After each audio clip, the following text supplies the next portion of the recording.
what is the most memorable or will be the most memorable for you?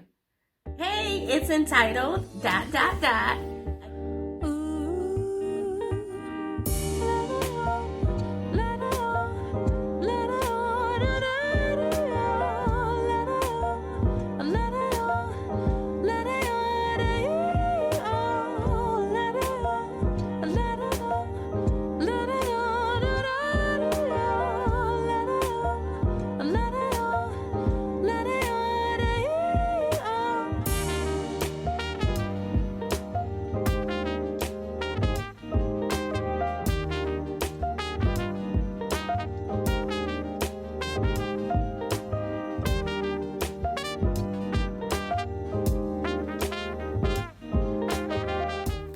It's Tammy with entitled ... back with another video.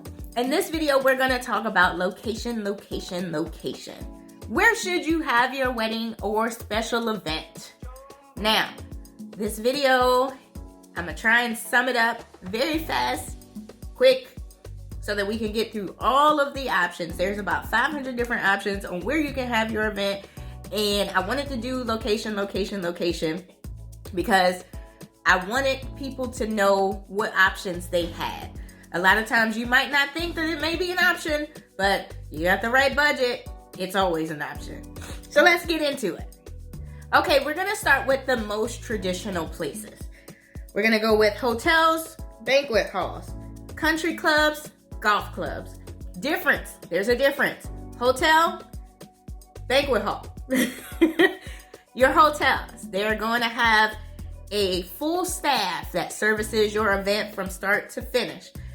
The misconception with this is that your manager or conference service manager is going to be your planner. Misconception. They are not your planner, but they do help you to plan things that they provide.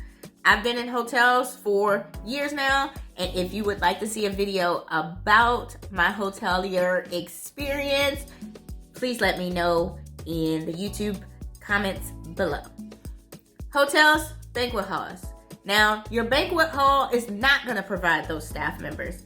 They will provide someone probably to be there on the day of to make sure that everything that they are supposed to give you is already there for you to set up.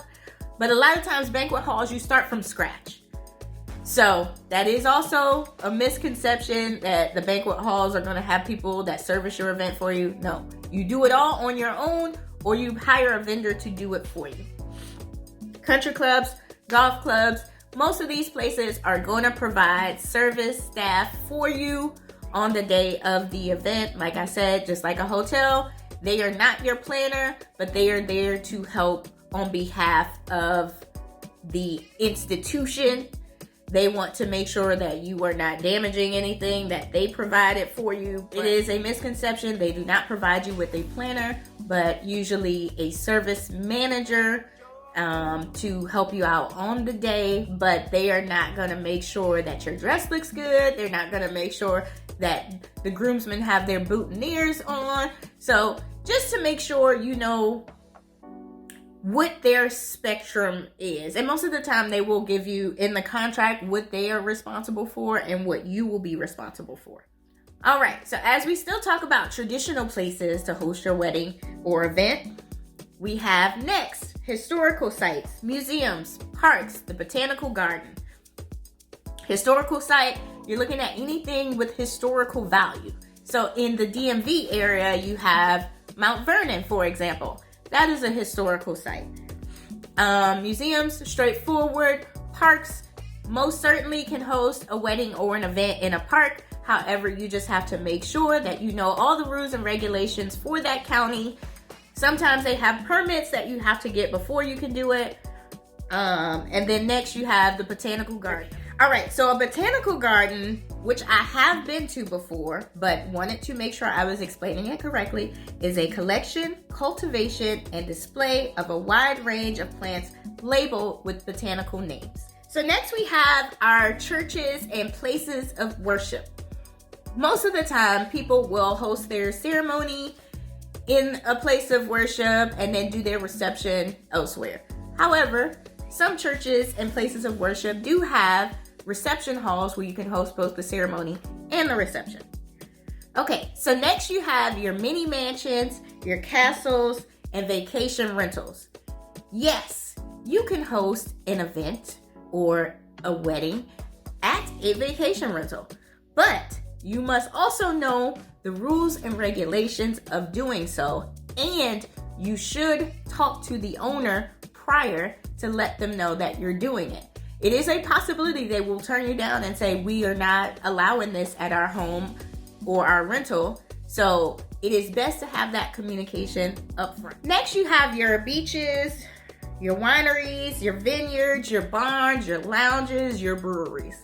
These are mostly outdoor places, but for the most part, it can dual as both. My first wedding that I planned was at a beach. However, the ceremony was on the beach, but the reception was indoors at a place called Jeanette's Pier, North Carolina, Outer Banks. It was beautiful, gorgeous. So those are other places that you could potentially have a wedding as well. So next you have your more straightforward option, many elderly. We're not gonna do age shaming here because I am a little up there, but they call it the Justice of the Peace, City Hall, or a government or civic building. Please, because I made this big mistake. Last year we actually got married. We were married in December of 2022, legally. I forgot to schedule an appointment at our local city hall. So we had to pivot. We pivoted, which was great. My best friend, thank the heavens for her. Her dad was an officiant, was able to officiate our wedding at our house in the living room, and we just went and turned the paperwork in later. They give you about 7 days usually to turn it back in. Please don't make that mistake. Schedule your appointment with City Hall or Justice of the Peace in advance, especially due to COVID.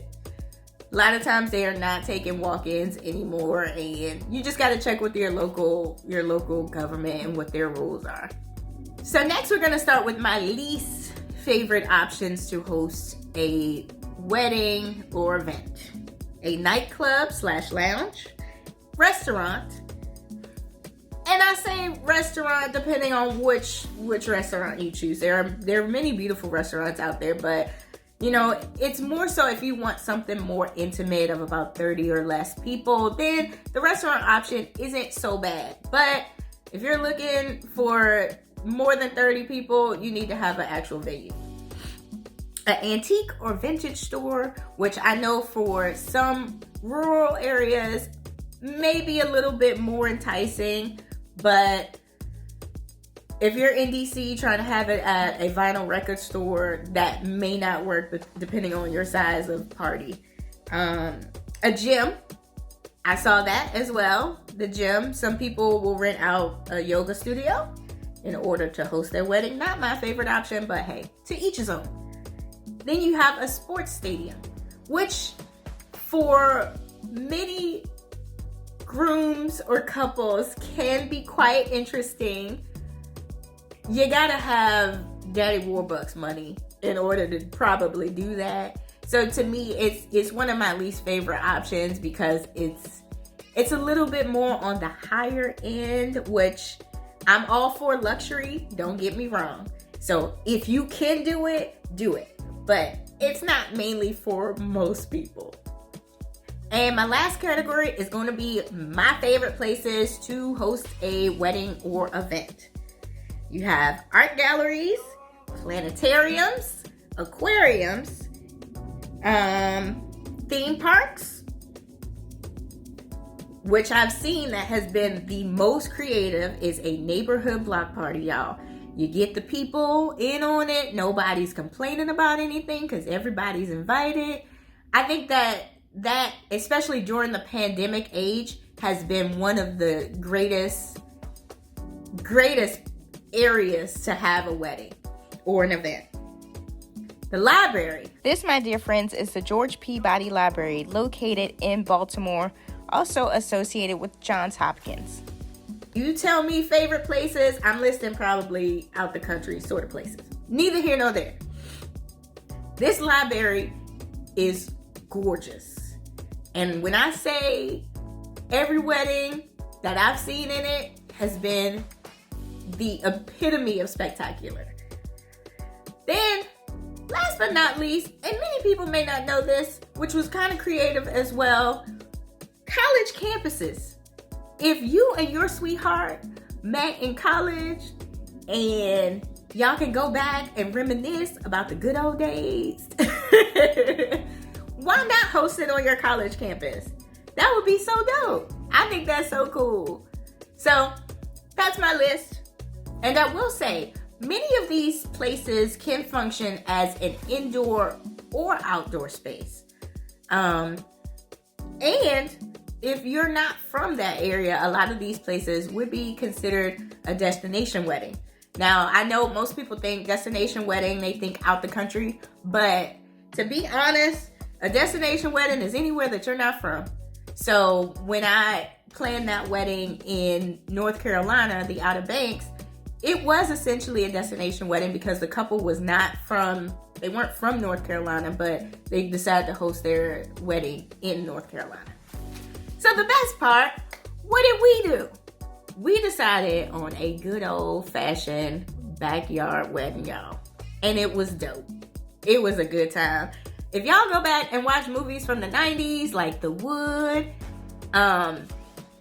it just shows you that you don't need much space to host a wedding or an event. You just need to know what to do with the space. Reasons on why we chose our home. So we could save a little money. We wanted a fall wedding, so we knew we wanted a particular theme. And by that point in time, it was October 6th. So we knew that the leaves would be changing colors. Some had already fallen off the trees. There was a point where we forgot the rose petals on the ground, but it didn't even matter because we had leaves. It was still so pretty. And then we had also just bought a home. So for entertainment purposes, when we were considering our home, we wanted to consider a backyard being enough space for the amount of people that we were looking for. So when considering your location or your venue, what works best for you and your spouse? That is going to be the deciding factor in how you choose where you host this special day. One of those questions is, what is the most memorable or will be the most memorable for you? And when you got to think about, your marriage or your special event, and it's in the rear view of everything that's already happened in your life, where's your happy place? Where can you go back to and say, oh, I remember when we did that and it was so beautiful. It was so great. People came together. Our wedding was nearly a month ago, and we still get people saying, man, it was so nice. Y'all did so good. It just brings me back to a place. Like, anytime that someone who attended our wedding comes to our home, they're going to remember this was the time y'all did X, Y, and Z, which will probably be in a later video of what the X, Y, and Z is. We remember when y'all did that, and it was just so special, and it meant so much to you guys. So that's why it meant so much to us. So it's beautiful to go back and think about all of that. You can go back and watch the videos of your wedding or your event. It's just, being in that moment is just a little different. So also, when deciding a place, you want to ask yourself, what is most accessible to your guests?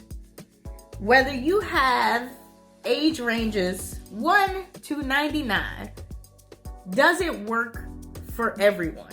And sometimes you're not going to be able to appease everyone. But make sure that if you have someone that is up there in age, closer to like the 80s or 90s, you want to make sure that it's also accessible for them. Are they going to be able to move around, and are they going to be able to, still enjoy the day like everyone else? The accessibility also comes in where you know that you're having a winery wedding versus a city wedding. You have to think about where majority of your guests are coming from, and is it accessible or appeasable for them to also get around. I know for the DMV, anybody that has their wedding in the city has to make mental note that there may not be parking and there may be traffic. So if you're in any major area, in any major area like California, DC, New York, any places like that, you just be mindful of it, and in that sense of accessibility as well. Then when you look into location, the next question you want to ask yourself is, what vendors or amenities do you want to offer during the event or special day? That's very important, because if you decide that you want a private chef, then a hotel may not work for you. Then you're looking more so at a banquet hall or somewhere that allows a private chef to come in. In addition to, let's say you're having more of a traditional ceremony and reception, like a Middle Eastern wedding. They usually host like a 3-day to 5-day situation, and one of those events includes a barat. The barat is where they have a horse or an elephant, and they travel around whatever venue you have. So you have to make sure that that is another factor, because let's say the hotel won't allow you to do a walk with an elephant around it, so then you got to find somewhere else, because that's not going to work. And then lastly, you have my PNP rule. Parking. Is it accessible for all guests? Can they park, or do they have to Uber there? Noise. Now, we made sure that before we even hosted the event, we went around to each of our closest neighbors and we explained to them that we were going to have our wedding reception, just because, first of all, we're the new kids on the block. Secondly, it's out of respect. It's a respect factor. A lot of people don't do that anymore, and a lot of people don't even know who half their neighbors are. So it's a good time to also get out there and start talking to people and get to know who your neighbors are. Maybe that next barbecue that you have, they'll be more willing or probably want to come if you made yourself more known and more aware, self-aware of others. It's not just you in the neighborhood. That's to all those that are thinking on having a backyard wedding and have the space to do so. Some people don't have that space, so they don't have the option. Privacy. We wanted to make sure that we had enough privacy that our guests knew where to come, but no outside stragglers knew where to come. And for me, a lot of the times people don't think about this, but security is a factor. It is. People don't always have the best situations in their neighborhoods. And you want to make sure and be cognizant if you are hosting it at your home or in a place that is open and accessible for anyone. Privacy, like I said, I'm all for hiring security, definitely, for the event or the day of the wedding. Especially if you're having over 100 people, 75 people, you just don't know. I've heard instances where I've worked at hotels and people have been punched in the face at a hotel, literally because there was no security on property. I won't divulge where that was, but know that things like that do happen. Even your planner can be a lot more vigilant and aware of who's coming and going. If they don't see something, say something. If they don't seem like they're supposed to be there, then respectfully, make sure you have someone that is able to make them exit stage left. Yeah. And I think that would be all for this video. So stay tuned for the next one where we get into so many more details about our special day. Can't wait to see you then.